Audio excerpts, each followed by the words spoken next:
ce formidable accueil. Je suis ravi de débuter ma tournée régionale en Île-de-France et tout particulièrement dans ce département de l'Essonne qui symbolise à merveille l'implantation francilienne réussie du Front National.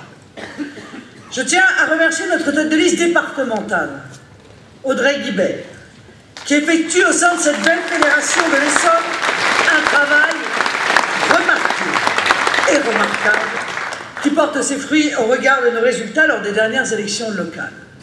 Quelques chiffres quand même pour illustrer cette progression. Lors des élections régionales de 2010, les Patriotes faisaient 9,68%. Aux dernières départementales, nous avons passé la barre des 22%. Vous pouvez en effet l'applaudir car elle le mérite amplement. Alors, cher Audrey, je sais que tu aimes les défis.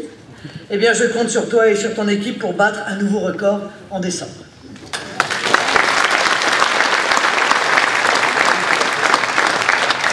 Il y a beaucoup de raisons pour lesquelles je suis contente d'être ici et de participer à ce lancement de campagne. Campagne d'ailleurs qui a déjà largement démarré sur le terrain. Vous avez pu, je crois, vous en rendre compte. Campagne offensive de notre tête de liste, Valéran de Saint-Just. Je suis ravi d'être ici aussi parce que c'est Valéran de Saint-Just. Et parce que j'ai confiance en cet homme. Parce que je le connais depuis longtemps. Parce que je l'ai fréquenté lorsque nous étions tous les deux avocats. Parce que j'ai vu son honnêteté. Parce que j'ai vu son intégrité. Et c'est parce que j'ai vu son honnêteté, sa droiture et son intégrité que je l'ai choisi comme trésorier du Front National, figurez-vous.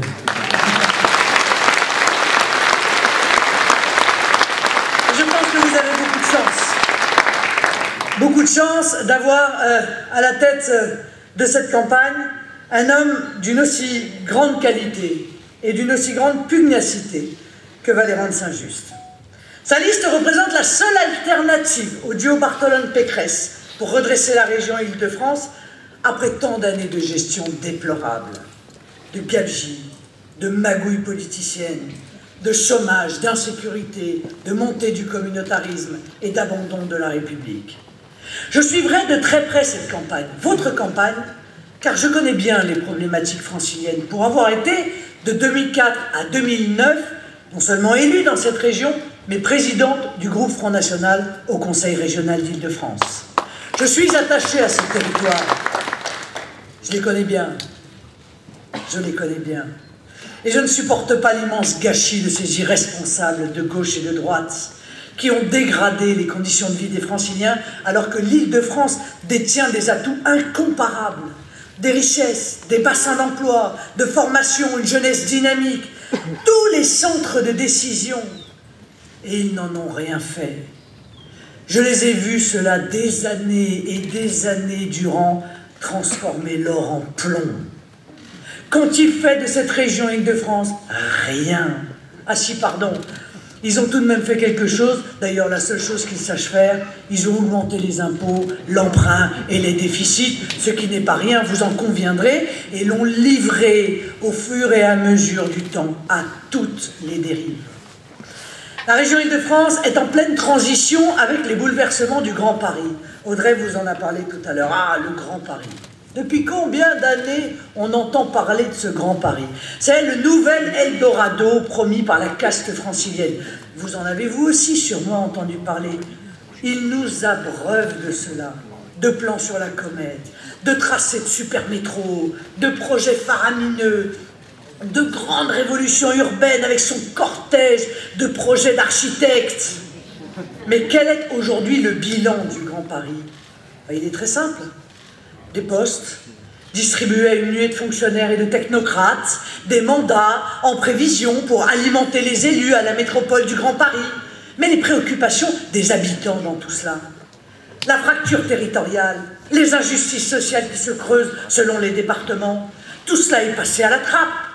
L'objectif visait pourtant à transformer l'agglomération parisienne en une grande métropole mondiale du XXIe siècle, afin d'améliorer le cadre de vie des habitants, corriger les inégalités territoriales et construire une ville durable. C'est beau, hein? Pour la métropole du XXIe siècle, on repassera, hein, puisque dans certains quartiers, nous sommes même revenus au Moyen-Âge. Pour votre cadre de vie,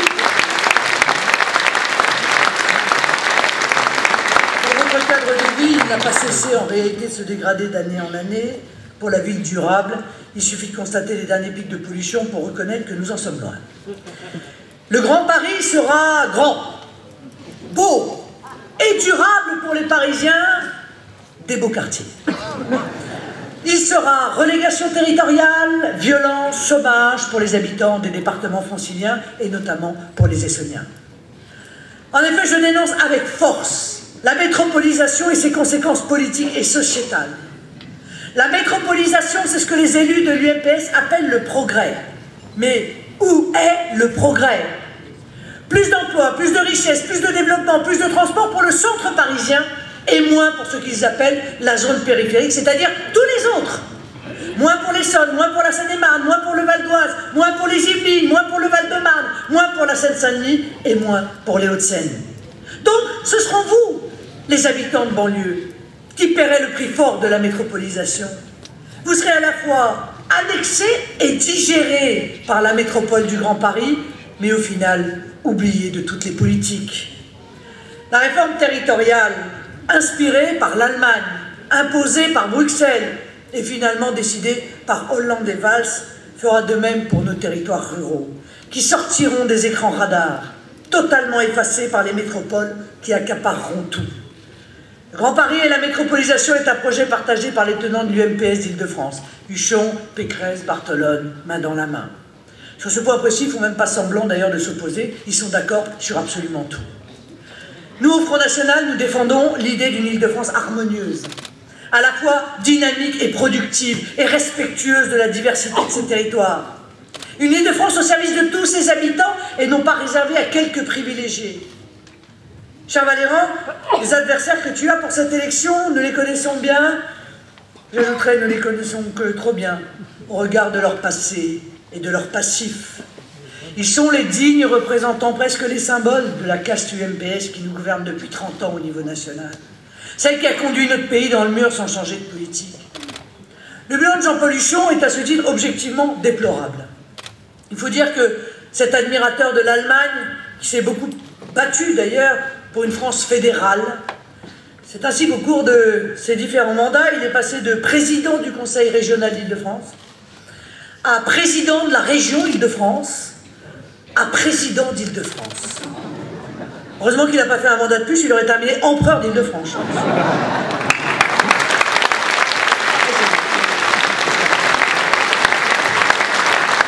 Quant à M. Barthelone, bon, chacun sait, c'est le candidat de François Hollande, mais il est aussi, comme l'a rappelé Valéran, le président de l'Assemblée nationale. Il n'a pas cru bon de démissionner et de quitter le perchoir pour éviter la confusion des genres, habitude de nos élites.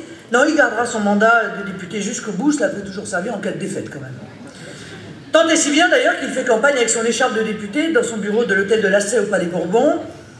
M. Barthelone, c'est le candidat par défaut, il fait semblant de jamais vouloir y aller, et puis pour finir, il y va toujours. Il est soi-disant candidat pour rendre service à son camp, ça veut tout dire. Il a remplacé Ségolène Royal pour prendre la présidence de l'Assemblée nationale en 2012, et aujourd'hui, pour apaiser les divisions au sein du PS, il s'est dévoué pour se porter candidat. Claude Barthelone, c'est aussi, comme on vous l'a rappelé, l'ancien président du département de la Seine-Saint-Denis. Alors qu'a-t-il fait à la tête de son département de 2008 à 2012? Eh bien, il a augmenté les impôts de 65%.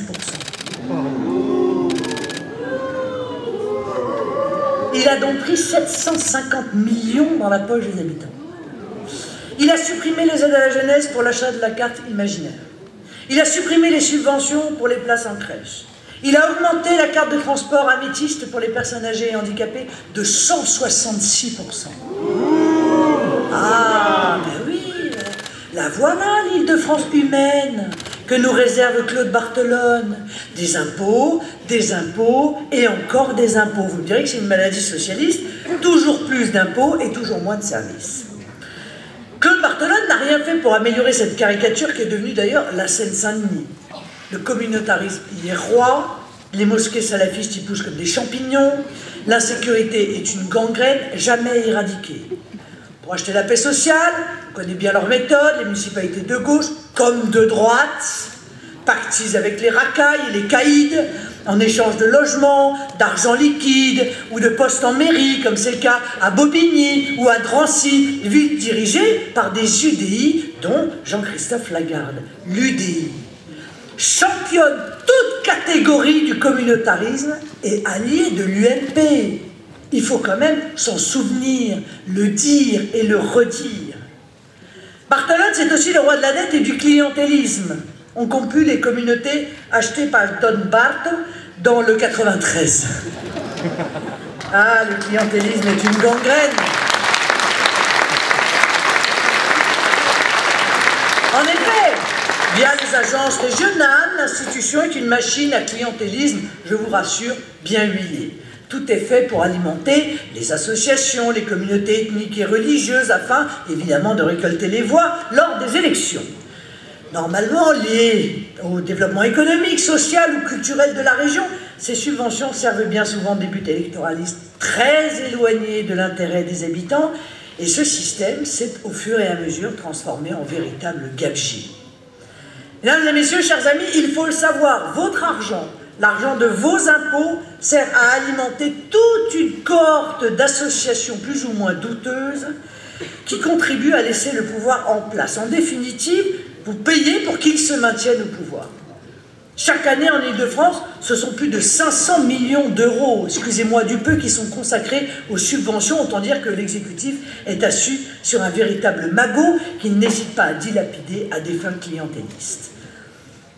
De multiples subventions ne concernent en aucun cas la région Île-de-France, comme le soutien pour 200 000 € d'un plan climat à Dakar, ou les aides colossales apportées à certaines villes du Chili. Ah oui, il aime beaucoup le Chili, Huchon, j'avais remarqué ça.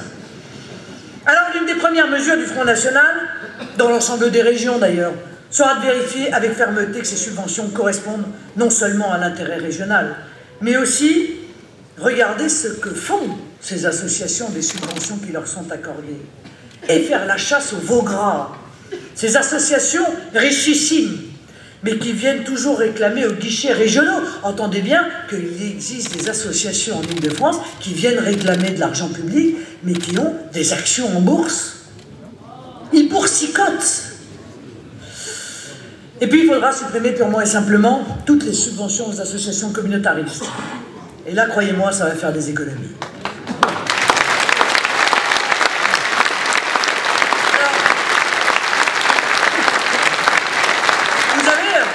Un exemple criant de la gestion PS est de l'Agence régionale de l'environnement, l'AREN.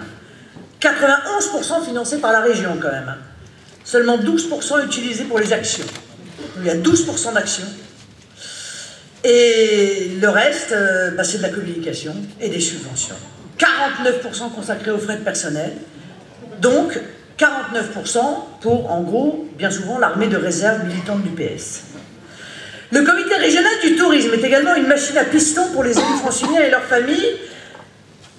Ce comité régional du tourisme, dans la masse salariale, a juste augmenté de 300% en quelques années. Ou encore le CRIPS. Ah, on se souvient du CRIPS, hein, Jean-Michel, on l'a vu passer plusieurs fois. Hein. Où l'on place les collaborateurs, les proches, enfin bon, ceux qui sont battus, ou les copains de ceux qui sont battus. Le Parti socialiste, en fait, tient la région grâce à cette politique clientéliste. Et il faut que vous soyez conscient qu'une défaite du PS en décembre prochain entraînera la fin de ce système scandaleux. Avec des centaines d'emplois clientélistes attribués à des militants ou à des proches et payés par vos impôts. La victoire au régional est donc pour eux une question de vie ou de mort financière. Derrière les belles phrases et les grandes valeurs dont ils vous parlent, il y a juste pour eux une question de survie du système pourri qu'ils ont mis en place.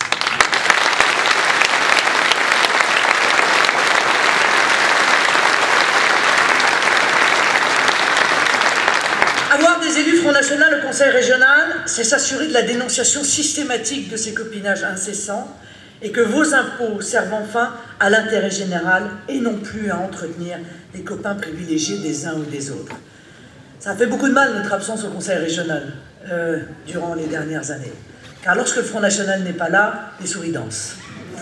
Et je pense que le retour massif du Front National va être une très mauvaise nouvelle pour eux. L'Île-de-France humaine, promise milice Bartholone, c'est donc un réseau de militants, d'affidés, d'élus locaux, de présidents d'associations, d'imams, qui reçoivent vos impôts en échange de services électoraux, parce que les élections se gagnent avec vos impôts. Alors voulez-vous mettre fin à ce système clientéliste? Voulez-vous en finir avec ces pratiques archaïques? Voulez-vous donner une leçon à ces corrompus? La solution est extrêmement simple. Votez massivement pour la liste soutenue et présentée et conduite par Valérie Saint-Just.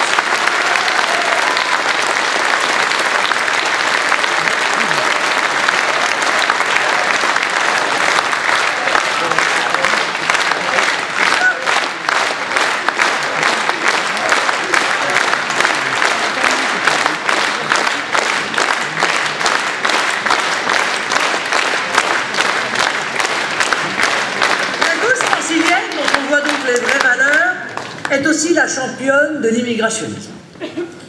La maire de Paris, Anne Hidalgo, projetait d'installer Sangatte en plein cœur de la capitale. Mais les bobos parisiens, si prompts à nous donner des leçons d'humanisme et de tolérance, n'ont pas supporté l'idée de voir la misère humaine devant leurs fenêtres. L'accueil des migrants, oui, mais pas chez eux, chez vous c'est mieux. Alors, vous n'avez peut-être pas entendu la dernière d'Anne Hidalgo, donc accrochez-vous bien. Anne Hidalgo, maire de Paris, capitale de la France, souhaitait il y a quelques jours la bienvenue aux migrants dans un tweet en arabe. Ben oui, ben plus rien ne les arrête. Je lui conseille même d'ailleurs peut-être de se voiler pour accueillir dignement les clandestins musulmans.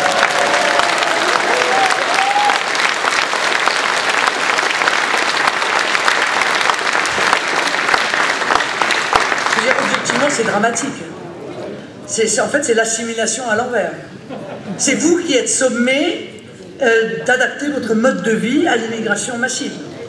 Et leur vivre ensemble est devenu un vivre comme eux. Emmanuelle Cos, la patronne des Verts, elle veut faire de l'Île-de-France, on l'a dit, la région refuge, soutenue par le PS qui va proposer une mesure en ce sens au Conseil régional. Bartholone a parlé de région fer de lance, l'accueil chez vous, hein, pas chez lui. Hein. D'ailleurs, on pourrait peut-être lui suggérer naïvement à M. Bartholone de pousser sa générosité jusqu'à ouvrir les 385 mètres carrés de sa villa d'architecte sur les hauteurs du Pré-Saint-Gervais aux dizaines de milliers de migrants qui souhaitent en venir.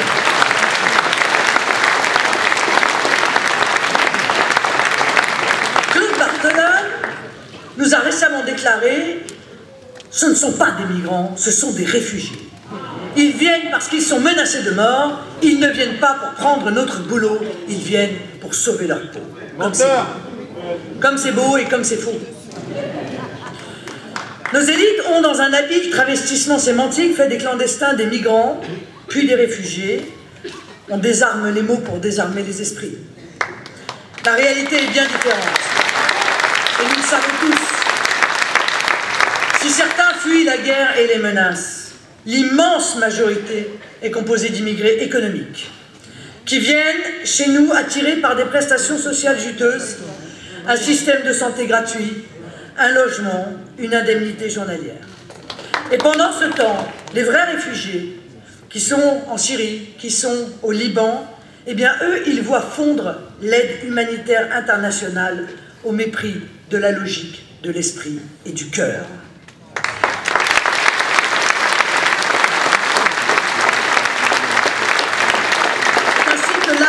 De réfugiés, ils envisagent de baisser de 30% les rations qui seront distribuées. Voilà pourquoi notre pays marche sur la tête. Parce qu'en toutes circonstances, ils prennent les mauvaises décisions. Nous sommes confrontés à une immigration d'installation qui n'a rien de provisoire. Ils le savent bien, mais ils vous désarment en vous faisant culpabiliser. Ils vous parlent de générosité. Mais le sont-ils pour les Français? Pour les Franciliens? Non. Ils parlent de logements mis à disposition, mais que font-ils pour résoudre la crise du logement en Île-de-France? Rien. Qui osera dire que le logement en Île-de-France est saturé par l'immigration?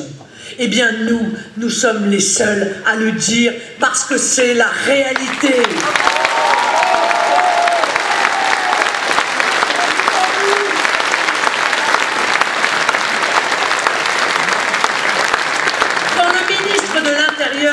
Sa samedi dernier que les communes recevraient 1 000 € pour chaque logement qui servira à l'accueil des immigrés.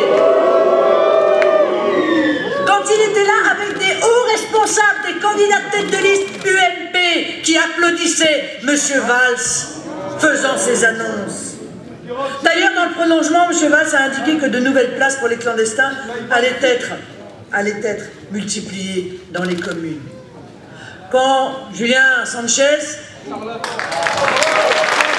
de Beaucaire, est venu au milieu de cette assemblée de 600 maires, venus sans l'avis de leur population indiquer qu'ils étaient prêts à accueillir des clandestins, bien souvent des maires qui n'ont pas réussi au cours des années à créer une seule place d'urgence pour les habitants de leur propre ville. Quand Julien Sanchez est venu porter la parole de la France patriote, c'est le préfet de région qui a essayé par 2 fois de lui arracher le micro. Voilà dans quelle démocratie nous vivons. Eh bien, je vais vous dire moi ce que je pense des annonces de M. Valls. Je pense que ces annonces sont un véritable scandale. À l'heure de la crise du logement, le budget de l'accueil des migrants explose quand celui des aides pour les Français baisse dramatiquement. Regardez ce gouvernement qui, depuis des mois, et avant lui, celui de Nicolas Sarkozy, venait nous dire qu'il fallait qu'on se serre la ceinture, qu'on avait une dette trop importante, qu'il fallait mettre en place l'austérité, qu'il fallait baisser la dotation aux communes, qu'il fallait dérembourser les médicaments, qu'il fallait geler le barème de l'impôt sur le revenu, qu'il fallait créer 80 taxes, depuis l'arrivée au pouvoir de Nicolas Sarkozy. Et les mêmes qui sont venus dire ça pendant des mois et des mois, sur un claquement de doigts, ils arrivent à trouver des millions pour pouvoir accueillir des clandestins et leur accorder ce qu'ils n'ont jamais accordé aux Français.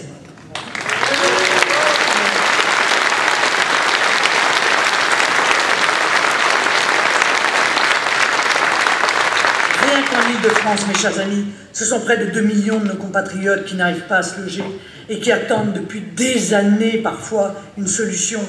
Ce sont près de 4 millions de personnes mal logées selon la Fondation Abbé Pierre.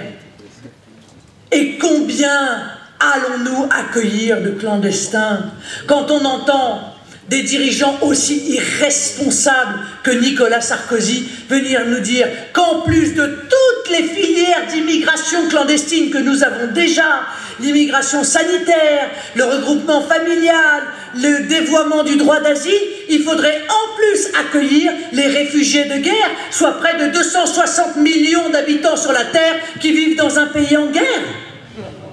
Le même qui, pendant la campagne des présidentielles, nous expliquait qu'il fallait accueillir toutes les femmes battues du monde. Et ces gens-là viennent dire, mais nous sommes un parti de gouvernement. Mais c'est une plaisanterie. Mais leurs propos, leur pensée est profondément anxiogène. Comment peut-on confier notre avenir et celui de nos enfants à des gens aussi gravement et historiquement irresponsables face à la situation? Le gouvernement, en faisant ces annonces, indique clairement aux Français qu'ils ne sont pas prioritaires. Voilà. Et qu'ils seront, comme toujours, les derniers servis. Oh, bah écoutez, s'il reste une vieille chambre de bonne, là peut-être on pensera à vous, mais comprenez, on a tellement de monde à loger. Alors, ils parlent de tolérance, de vivre ensemble. Mais que savent-ils de la réalité de la vie en Île-de-France? Qui sont-ils pour imposer un nouveau fardeau aux habitants? Bien sûr qu'il est difficile d'en vouloir à ceux qui cherchent une vie meilleure. Et on ne peut pas leur en vouloir. Parce que l'Eldorado que nos dirigeants politiques leur ont vendu, il est irrésistible. Mais il est irrésistible pour des dizaines de millions de personnes dans le monde. Les responsables et les coupables, et merci Valéran de le rappeler à chaque fois, ce sont nos élites UMPS. Sarkozy avait ouvert grandes les portes du pays, Hollande et Valls les dégondent. Les responsables sont tous ces élus UMPS irresponsables qui offrent leur ville à l'accueil des migrants sans même consulter les habitants. Après avoir consciencieusement détruit la Libye, après avoir contribué à la déstabilisation grave de la Syrie, ils génèrent après des années d'immigration massive, un raz-de-marée, dont seules les premières vagues nous ont déjà touchés, mes chers amis. Sans réaction de la part du peuple français, l'invasion migratoire que nous subissons n'aura rien à envier à celle du IVe siècle et aura peut-être les mêmes conséquences.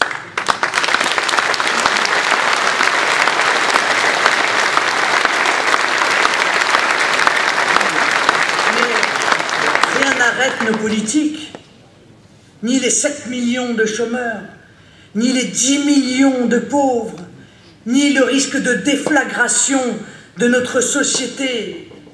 Nous ne voulons plus accueillir d'immigration supplémentaire et d'ailleurs, nous ne le pouvons plus. Il faut arrêter immédiatement cette folie qui va déstabiliser et ébranler profondément notre pacte social, nos libertés et notre identité. Alors oui, n'en déplaise à M. Barthelone, les migrants qui arrivent en Île-de-France vont rechercher des emplois que vous n'avez pas, les prestations sociales que vous n'avez plus, les logements que vous recherchez désespérément. C'est ainsi, c'est mathématique. Ils recevront les subventions de la région et le soutien des associations qui ne s'intéressent pas aux Français. On était cet après-midi avec Valérie Saint-Just au Moulin de Vaux, qui se situe sur la commune d'Auvers-Saint-Georges. L'établissement du Moulin de Vaux est un parfait exemple des ravages de l'immigration sauvage et de ses corollaires en Île-de-France, jusque dans les zones les plus reculées, souvent choisies par leurs habitants spécifiquement pour fuir ces mêmes problématiques en proche banlieue. La politique volontaire de répartition du fléau migratoire, vous savez, la politique de peuplement chère à M. Valls et à M. Raffarin, mais celle-ci, elle rattrape toujours plus loin ceux qui pensaient pouvoir y échapper par un éloignement volontaire ou subi. Et cette politique, elle menace clairement notre cadre de vie. Que les choses soient claires, aujourd'hui, plus personne ne sera à l'abri, puisque dans le plus petit village de France, ils envisagent aujourd'hui de venir, sans votre avis, implanter une immigration clandestine. L'utilisation de l'argent public pour financer l'accueil des immigrés se fait comme souvent, d'ailleurs en toute opacité. Et c'est vrai, pour le Moulin de Vaux, on cache, on met des paravents, on ne veut pas que vous sachiez en fait, ils ont un peu honte de ce qu'ils font. Hein, et puis ils se disent qu'électoralement, c'est peut-être pas très porteur. Alors ils le font, mais ils le cachent, c'est encore pire. À la limite, ils seraient tonitruants et ils expliqueraient que c'est leur position et qu'ils l'assument, mais même pas. Même que ce soit le PS ou que ce soit l'UMP, ils font leur coup en douce. Les conséquences visibles de l'immigration sur le cadre de vie, auparavant paisible du secteur, sont évidentes. Et le cadre idyllique ne saurait être ici incriminé. Délinquance exponentielle, fondamentalisme, effondrement du niveau scolaire, dépréciation de la valeur des logements et fuite des riverains qui en ont la possibilité. Les autres devant subir dans la quasi-indifférence des pouvoirs publics, malgré une claire prise de conscience des nuisances importantes causées par le site et ses occupants dans tous les domaines. Vous croyez qu'ils en tirent les leçons? Non, ils veulent multiplier cela.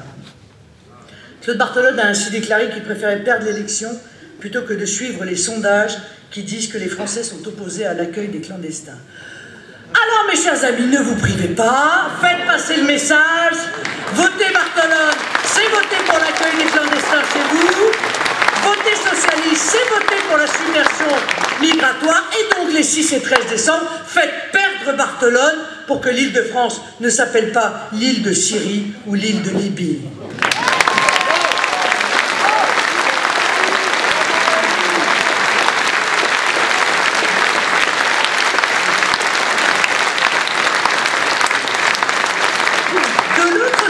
Mais finalement du même bord, Valérie Pécresse, candidate de Les Républicains, de l'UMP, fait semblant de s'indigner, surtout depuis qu'elle s'est rendue compte qu'il y avait des élections. Parfois, elle met un petit peu de temps à... Donc elle enchaîne les mensonges et les postures, et Madame Pécresse, d'ailleurs, indique qu'elle s'oppose à la préférence étrangère, alors qu'elle a voté donc en 2012 la réduction de 75% du pass Navigo pour les clandestins. Avant de découvrir en 2014 que 2014 c'était avant 2015 et il lui semblait bien qu'en 2015 il y avait des élections régionales. Alors là du coup elle a voté contre. Donc les clandestins payent 25% du pass Navigo. Et vous, 100%. Et quand on dit, bah écoutez, il y a quand même certains domaines où mieux vaut être clandestin que français, ils vous disent, mais n'importe quoi. Toujours l'excès.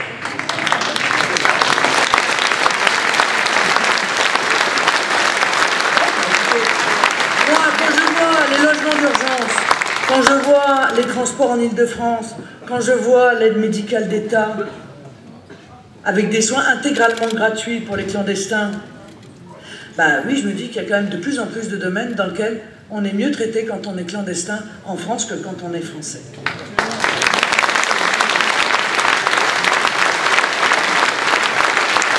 Moi, je laisse à Mme Pécresse le traitage de Chignon avec Chantal Joanneau. Ça ne peut quand même pas être facile parce que Chantal Joanneau, en 2014, elle disait que l'UMP était contraire à ses valeurs. Et puis pour finir, l'élection approchant, les valeurs, c'est moins important. Elle a déjà été tête de liste, hein, Valérie Pécresse, en 2010. Elle préside depuis le groupe UMP à la région, où elle joue et surjoue d'ailleurs, c'est pas très naturel, l'opposition à la gauche, quand en réalité elle vote exactement comme la majorité. Derrière, en fait, les discours et les postures électorales, l'UMP et le PS partagent totalement un bilan qui est calamiteux. Ça fait des années que ça dure. Hein. Bon, quand j'étais présidente de groupe au Conseil régional d'Île-de-France, ils votaient l'UMP et le PS à 90% ensemble. Voilà, ça c'est comme ça a toujours été comme ça, et ça continuera à être comme ça. Donc ceux qui pensent que la situation va changer s'ils échangent l'un pour l'autre se trompent lourdement. Mme Pécresse, elle a dit qu'elle voulait mettre la question des lycées au cœur de son action en Île-de-France. Elle essaye peut-être de faire oublier qu'elle a été sous Nicolas Sarkozy la ministre qui a mis en place la catastrophique autonomie des universités. Mais je vais vous faire une confidence, Valérie Pécresse ne fera pas campagne dans les universités. Elle ne fera pas campagne dans les RER. Chat échaudé, craint l'eau froide. Valérie Pécresse, elle fera campagne dans les mosquées.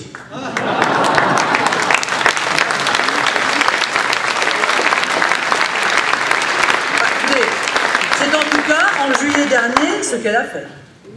Elle a été prise en flagrant délit de racolage actif des musulmans de Seine-Saint-Denis. Et elle a eu cette phrase surréaliste. Il faut résoudre la question des lieux de culte et des écoles confessionnelles, car on doit pouvoir donner aux musulmans la même chose qu'aux Français et aux Juifs. Je pense que le CRIF devait faire la sieste. C'est quand même une phrase terrible, qui révèle la pensée de cette bourgeoise du communautarisme. On apprend donc que les musulmans et les juifs ne sont pas des Français. Ben, plus communautariste et plus insultant d'ailleurs, tu meurs. Même Claude Barthelone, je crois, n'aurait pas osé. Vous le voyez, chers amis, nul ne pourra compter sur Valérie Pécresse pour s'opposer à ces dérives terribles qui font tant souffrir les Franciliens. Le constat est affligeant et les perspectives pour la région ne sont pas bonnes. Ces gens-là n'ont aucune idée, aucune volonté d'agir pour la région. Ils sont en quête de place, de poste, de rente et de pouvoir et règnent sur leur prébande comme les naufragés de Jéricho sur le radeau de la Méduse. En décembre prochain, avec votre bulletin de vote bleu marine, vous avez le pouvoir de dire stop. C'est un pouvoir considérable. Vous avez l'occasion de renvoyer tous ces incapables chez eux et de les chasser des places qu'ils occupent depuis trop longtemps.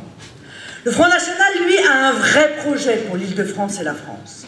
Un projet patriote, ambitieux, volontaire et pragmatique, avec une vraie vision pour l'Île-de-France, une vision à la hauteur de la première région d'Europe. Un projet basé sur l'emploi et l'entreprise, aide aux PME, priorité régionale dans l'attribution des marchés publics. Voilà le changement. Un projet qui s'attache aux préoccupations concrètes des Franciliens dans le transport. Valéran vous a parlé tout à l'heure de l'état déplorable des RER, des métros saturés, des dessertes manifestement insuffisantes, des conditions de transport qui sont parfois juste intolérables pour les usagers. Chaque jour, c'est quand même 5 millions de Franciliens qui prennent les transports en commun et qui subissent un réseau totalement dépassé. Alors oui, Valéran a parfaitement raison quand il considère qu'il faut réaffecter les sommes faramineuses du Grand Paris Express vers la rénovation réelle du réseau existant. C'est ça que les Franciliens attendent. Notre priorité sera aussi la sécurité, qui est l'une des premières préoccupations de nos concitoyens. En mettant des forces de sécurité dans chaque gare, en surveillant les abords des lycées, en agissant systématiquement là où la région le peut, en faisant pression sur l'État pour réinvestir les quartiers abandonnés à la loi des racailles, au trafic de drogue, à l'islam radical, en rappelant que nous voulons rester français en France.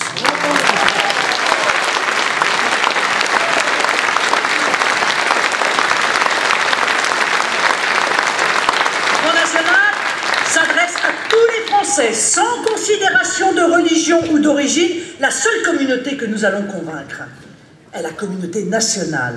C'est la seule que nous reconnaissons, c'est la seule qui existe dans la Constitution. Alors oui, avec nous, la religion sera renvoyée à la sphère privée. La laïcité comme seule règle dans une région où le communautarisme est encouragé par l'UMPS pour se construire des clientèles et où il est du dernier chic de déambuler dans les mosquées et de parader aux ruptures des jeunes, comme le font systématiquement maintenant les candidats UMP et PS. Enfin, je l'ai évoqué, la chasse au gaspillage et au clientélisme sera terrible. Mes chers amis, ces élections régionales de décembre sont fondamentales. Elles constituent la dernière étape pour poursuivre l'implantation locale du Front National avant les échéances nationales de 2017. Elles doivent permettre à nos compatriotes d'enclencher le virage salvateur après les municipales et les européennes de 2014 et les élections départementales de mars dernier. Voter Front National en décembre prochain, c'est voter contre le chômage de masse, la sous-croissance, l'insécurité galopante et s'opposer fermement à la submersion migratoire qui est le défi de notre époque. Les gouvernants n'ont pas pris la mesure du danger. Ils n'ont pas pris la mesure du danger migratoire pour notre économie, l'équilibre de nos comptes sociaux et la cohésion de notre nation. Mais ils n'ont pas pris non plus la mesure du danger djihadiste. Au moment où l'État islamique, qui à la différence de nos dirigeants, lui, hélas, tient souvent ses promesses, au moment où l'État islamique annonce que des terroristes en puissance se mêlent aux vagues migratoires pour mieux frapper quand l'ordre leur aura été donné. Espérons que le calme trompeur sur le front des attentats ne soit pas le calme du ressac qui précède le tsunami. Seul le Front National est capable de protéger les Français en appliquant une politique de fermeté qui est au final la seule politique humaniste, à la fois pour nos compatriotes, mais aussi pour les migrants, afin que la Méditerranée cesse d'être un cimetière à ciel ouvert. Le Front National est le seul mouvement à défendre les intérêts des Français quand l'UMP et le PS préfèrent se consacrer à l'accueil des immigrés. Le Front National est le seul à proposer de retrouver nos frontières nationales en sortant de la passoire de Schengen. Le Front National est le seul à vouloir en finir avec les appels d'air et les incitations à l'immigration en supprimant notamment l'aide médicale d'État et en revenant sur les critères de demande d'asile. Mesdames et messieurs, chers amis, le Front National a pris la mesure des périls qui menacent notre pays. Il détient les solutions pour s'en sortir et il a surtout le courage de les mettre en œuvre. Il ne lui manque plus que la confiance de nos compatriotes pour les mettre en pratique. Voter Front National en décembre prochain, c'est tout simplement protéger la France et les Français. Voter Bleu Marine, c'est montrer que l'on a encore un instinct de survie. Je compte sur vous, j'ai besoin de vous. Besoin de votre confiance, de votre enthousiasme, de votre foi en la France et en l'avenir. Alors mobilisez-vous. Votez Valéran de Saint-Just. Vive l'Île-de-France Bleu Marine. Vive la République.